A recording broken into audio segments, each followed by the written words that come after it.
And me wife? Wife, very lucky that I have a very very understanding, wonderful wife. Tanu pediatrician anamata. Oh, Children specialist. वो भी doctor, आप भी doctor, और आप actor, वो भी एक्टर है? Yeah. లేదు తను యాక్టర్ కదా, అస్సలు కాదు పాపం. తనకి ఏంటో తెలియదు, యాక్టింగ్ అంటే ఏంటో కూడా తెలియదు, నిజ జీవితం కూడా తెలియదు పాపం. Yeah, so she that's great. So arranged marriage. Arrange marriage. Next question would be that. No no no, అలా ఏం కాదు. అంటే పీడియాట్రిషియన్ ఇలా చక్కగా కుదురుకుంది కదా అని అనుకున్నాను. అదే బట్ అరేంజ్డ్ అనే ఇట్ మేక్స్ సెన్స్, బికాస్ మీరు యాక్టింగ్లోకి వచ్చేసాక మెడికల్ ఫ్రెటర్నిటీ నుంచి దూరం అయి ఉంటారు కొంత. బాగా బాగా అసలు లేదు, అసలు ఎవరితోటి టచ్లో లేను. అదే కాబట్టి ఎవరో నటి అంటే అర్థం చేసుకోవచ్చు లవ్ మ్యారేజ్కి. అవును, అక్కడంటే natural doctor or doctor set కర్నా అని చెప్పి పెద్దవాళ్ళు చూసి చేసిన పెళ్ళి తెలుస్తుంది. పెద్దవాళ్ళు చూసి పెళ్ళి కన్నా ఎక్కడో సంకల్ప బలం ఉంటుందండి. నాకు మైండ్లో ఎందుకో నేను ఎలాగో చేయట్లేదు కదా, నాకు వైఫ్ డాక్టర్ అయితే బాగుండు అనేది పెట్టుకుంటాను అనమాట మైండ్లో. యూ వోంట్ బిలీవ్, చెప్పొచ్చు చెప్పకూడదు కానీ ఒక 6 years పట్టిందండి. అంటే నువ్వు సినిమా వదిలే మా అమ్మాయిని ఇస్తాం, మీరు సినిమా వదిలేసేస్తే మాకు పర్వాలేదని మేము చేసుకుంటాం. వాళ్ళ అమ్మ వాళ్ళ వీళ్ళు కాదు, ఇలాగ సంబంధాలు అలా అలా అలా పాపం తన అమాయకురాలు ఎలా ఇరుక్కుపోయింది సినిమా వాళ్ళతోటి. న్యాచురల్లీ కొంచెం కన్సర్న్స్ ఉంటాయి కదండి ఫిల్మ్ ఇండస్ట్రీలో. ఒకటి అంటే the environment is a little different from traditionally. అవును, అదే అంటే ఇప్పుడు ట్రెడిషనలీ ఓరియంటెడ్ కన్నా మెయిన్ థింగ్ ఏంటంటే సినిమా తోటి ఏదో ఎవరితోటో రిలేషన్స్ ఉంటాయి అనేది పక్కన పెట్టేసేస్తే అసలు ఒక స్టడీ కెరియర్ కాదు కదా, ఇవాళ ఉంటుంది రేపు ఉండదు. ఆ ఇన్సెక్యూరిటీ అనేది త్రూ అవుట్గా ఉంటుంది. సో అలాగా సినిమా అనగానే డెఫినెట్లీ భయపడతారు. బట్ యా, కాఫీ తీసుకుంటారు ప్రకాష్. Thank you.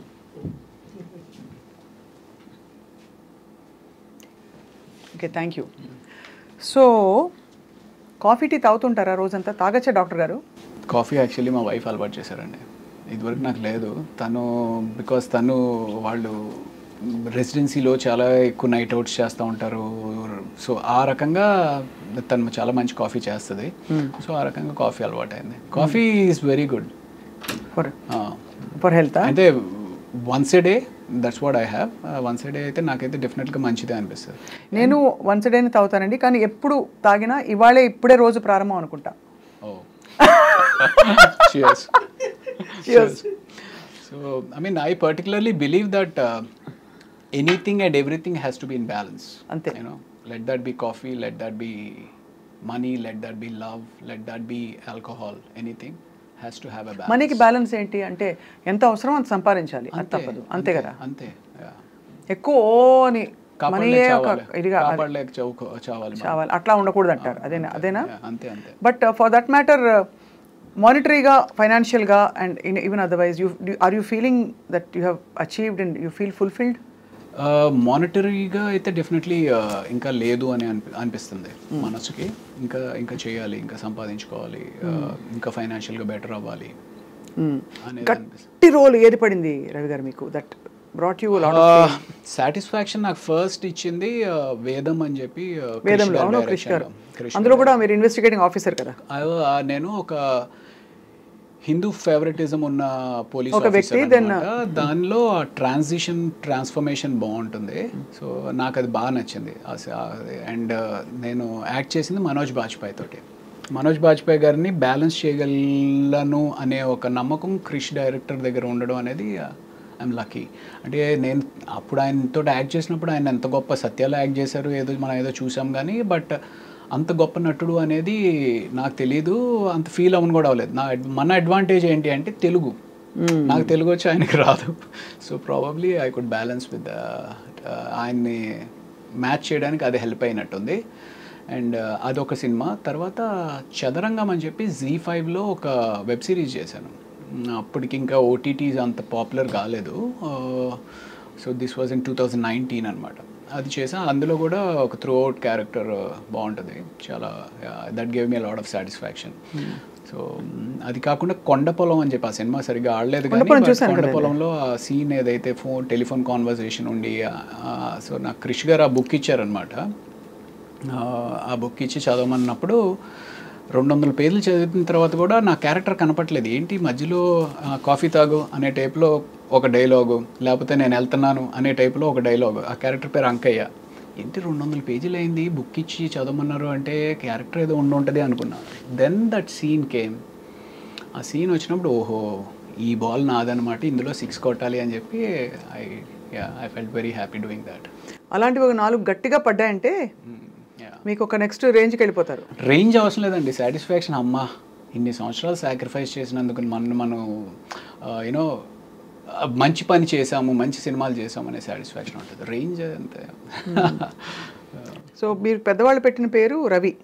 కరెక్ట్. తర్వాత తప్పుగా అచ్చు తప్పులో రవికాంత్ అయ్యారు.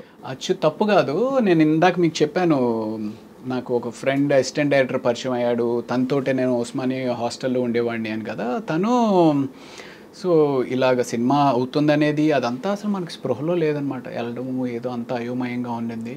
నెక్స్ట్ డే చూస్తే పేపర్లో రాళ్లపల్లి రవికాంత్ అని చెప్పి ఒక ఫోటో పడింది. అరే రవికాంత్ ఏంటి అని చెప్పి నేను అనుకున్నాను. సరే వెళ్ళి ఏంటి సార్ రవికాంత్ అని పెట్టేశారు ఏంటండి అని అడిగితే, అవును నీ పేరు రవికాంత్ అంట కదా, శ్రీను చెప్పాడు అంటే, శ్రీను వెళ్ళి అడిగా, రజనీకాంత్, శ్రీకాంత్, విజయకాంత్ లాగా రవికాంత్, నువ్వు కూడా పెద్ద హీరో అయిపోతావు, రవికాంత్ బాగుంది అని చెప్పి తను పెట్టేశాడు అనమాట. సో ఆ రకంగా రవికాంత్ అన్న. నాకేమో ఆ కాంత్ అనే సౌండ్ ఏంటో నాకు చాలా సెట్ అవ్వట్లేదు.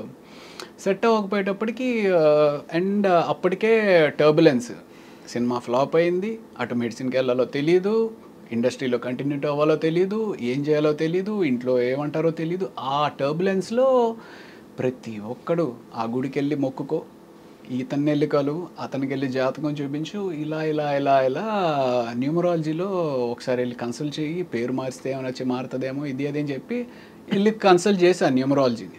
కన్సల్ట్ చేస్తే ఆయన ఇంకోటి ఏదో చెప్పాడు. అలా ఒక 2-3 పేర్లు పెట్టుకుని అలా ప్రయత్నాలు కొనసాగించి, ఒకటి నిశాంత్ అని చెప్పి, ఒకటి ధీరజ్ అని చెప్పి ఏదేదో చెప్తా ఉన్నారు. అలాగ కొంత ట్రావెల్ జరిగింది. ఫైనల్గా నాకు ఇవన్నీ కాదండి, రవి ఉంది కదా, కాంతి తీసేసి ప్రకాష్ ఏదో బాగుంటుంది, రవి ప్రకాష్ అని చెప్పి నేనే పెట్టేసుకుని నేనే కంటిన్యూ అయిపోయాను. అది ఘర్షణతోటి రవి ప్రకాష్ కింద అయ్యారు. ఆ తర్వాత మీరు అలాగే రికగ్నిషన్ వచ్చేసింది మీకు. రైట్. కరెక్ట్. మహేష్ బాబు గారితో మీ ఇంటరాక్షన్ అండి డ్యూరింగ్ అతడు కదా, అతడుకి ఆ టైంకే ఆయన he's a born star, he's a born super star actually. So ఆ డిస్టెన్స్ అయితే ఉండేది, ఓ ఆయన మహేష్ బాబు సూపర్ స్టార్ అనేది ఇది ఉండేది. బట్ కలిసి మాట్లాడుతూ ఉండేవారు, అడిగేవారు ఓకే ఇది అది. అతడు అప్పుడు నాకు పెద్ద ఇంటరాక్షన్ లేకుండే. దాని తర్వాత చాలా సినిమాలు ఆయనతోటే చేశాను కదా, ఆ రకంగా ర్యాపో పెరిగిందనమాట. ఇప్పుడు who are your friends Ravi గారు? Heroes wise I'm not very close to, I'm close to all but not very close to buddies. అరే నాకు ఈ బాధగా ఉంది, లేకపోతే ఇంకోటి ఏదో షేర్ చేసుకునే అంత హీరోస్ ఎవరు లేరు. డైరెక్టర్స్లో నుంచి అయితే Krish is a very good friend of mine. And then ఇంకా పెద్ద డైరెక్టర్స్ అందరితో కూడా, డైరెక్టర్స్ తోటి బాగానే క్లోజ్గా ఉంటాను. మీరు ఎప్పుడైనా డైరెక్ట్ చేసే, ప్రొడ్యూస్ చేసే ఆలోచన ఉందా? నేను ఒకటి యాక్చువల్లీ షార్ట్ ఫిల్మ్ ఒకటి చేశానండి, 2:0 అని చెప్పి యూట్యూబ్లో ఉంటుంది. If you'll I'm sure you would like it, you will like it, do watch it. 2:0 అని కొడుకే కాదు కూతురు కూడా తన తండ్రి ఆశయాన్ని కళని నెరవేర్చగలదు అనే ఒక చిన్న థీమ్ తోటి స్టార్టింగ్ నుంచి ఎండ్ వరకు ఫుల్ ఎంటర్టైనింగ్గా ఉంటుంది అనమాట. There is no way it's preachy. ఎక్కడ ఒక మనం ఏదో నేర్పిద్దాం జనానికి చెబుదాం అనే కాకుండా ఫుల్ ఎంటర్టైనింగ్గా చేయాలి అనేది ఒక ఉద్దేశంతో చేశాను. Do watch it if you can. So ఇంకా అది కాకుండా కూడా లాస్ట్ 2 years నుంచి మీరు ఇందాక అడిగారు కదా ఇంకేంటి if you are not shooting what do you do అని. సో లాస్ట్ 2 years నుంచి చాలా టైం స్క్రీన్ ప్లే మీద, I mean what is story అనే దాని మీద టైం ఇన్వెస్ట్ చేసి I'm been reading, doing a lot of homework on that. Oh wow.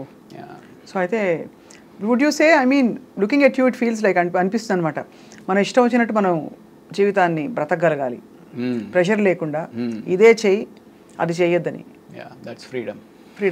You feel that's important? That's important అంటే that is actually primarily important. ఎవరికైనా ఏ మనిషికైనా సరే నీకు ఒక బర్డెన్ లేకుండా నీకు ఇష్టమైనది ఉదయాన్నే ఒక 7 గంటలకు లేచి కాఫీ పెట్టుకొని ఒక పుస్తకం చదువుకుంటూ ఒక 1-2 hours చదువుకొని దాన్ని అండర్స్టాండ్ చేసుకుని దాన్ని ఎంజాయ్ చేస్తూ మనం ఏదైతే చేయగలుగుదాం అనుకుంటున్నామో చేయగలడం చాలా అదృష్టం. బట్ నేను ఏదో ఇంటర్వ్యూలో షారుఖ్ ఖాన్ చెప్పినట్టు, ఒక ఇంటర్వ్యూలో ఆయన చెప్పారనమాట, if you want to be successful you will have to struggle. Struggle and you have to be selfish అని కూడా చెప్పాడు ఆయన. You have to be selfish అని కూడా చెప్పారు. సో యూనో ఆయనకి అలాగా నిజంగానే సక్సెస్ఫుల్ అవ్వాలి అనుకుంటే you will not have this. Struggle అంటే ఏమిటి, ఏం చేయాలి చెప్పండి. ఇప్పుడు పొద్దున్నే మీరు వేస్తారు, మీకు ఇంకా సక్సెస్ఫుల్ ఏం చేస్తారు చెప్పండి. ఏముందంటే ఇప్పుడు ఓకే నెక్స్ట్ ఏదో ప్రాజెక్ట్ చేయాలి, ఆ ప్రాజెక్ట్ని లైనప్ చేయాలి. ఆ ప్రాజెక్ట్ని లైనప్ చేయాలంటే ఎవరెవరు మనకు కావాలి, టీంని తయారు చేసుకోవాలి. ఆ టీంలో మనకి ఎంతమంది ఉపయోగపడతారు, ఆ టీంలో ఎవరు నీకు అగేన్స్ట్గా పనిచేస్తున్నారు, వాళ్ళని ఎలా హ్యాండిల్ చేయాలి, ఆ ప్రాజెక్ట్ కోసం డబ్బు ఎక్కడి నుంచి తీసుకొస్తావు, తీసుకొచ్చిన తర్వాత ప్రాజెక్ట్ ఎలా కంప్లీట్ చేస్తావు, ఇవన్నీ వర్కౌట్ చేసుకుని నిజంగానే స్ట్రగుల్ అవ్వచ్చు. కాకపోతే మనకి ఎక్కడో అంటే ఇప్పుడు సో నాకు చాలామంది అడుగుతారు యూజువల్లీ, ఏరా నువ్వు చూడడానికి బాగానే ఉంటావు, యాక్టింగ్ కూడా పర్వాలేదు బాగానే చేస్తావు కదా, ఏదైనా నీకు నువ్వేసి డబ్బులు పెట్టుకుని లేకపోతే ఎవరినైనా ఇన్వెస్టర్స్ని పట్టుకుని సినిమా ఏదైనా ప్లాన్ చేసుకోవచ్చు కదా అని. You need to have that ఆ ధైర్యం. ఏమో మొన్నే నమ్మి ఎవరో ఒకళ్ళు డబ్బు పెట్టారంటే రేపు అదేమన్నా వర్కౌట్ అవ్వకపోతే సినిమా ఈజ్ సో వాలటైల్. అవును. సో ఆ ధైర్యం ఉండాలి, ఆ నమ్మకం ఉండాలి. అదే సో అంటే అది ఏంటి అంటే ఒక ఇనిషియల్గా నీకు కొంత బేస్ ఫామ్ అయినప్పుడు సరే బెట్ చేద్దాము, ఆ గ్యాంబుల్ చేద్దాము అని తీయచ్చు. ఆ బేస్ ఫామ్ అవడానికి probably took a lot of time. ఇప్పుడు ఐఎమ్ నౌ ఓకే కథ అంటే ఏంటి, ఏ కథ వర్కౌట్ అవుతుంది, ఏ కథ ఎంతలో తీస్తే ఎంతవరకు బయటపడవచ్చు, ఇవన్నీ ఇప్పుడు అర్థమవుతాం. ఒక అంచనాకు వచ్చారు ఇప్పుడు. రిలేషన్స్ ఉన్నాయి ఇప్పుడు.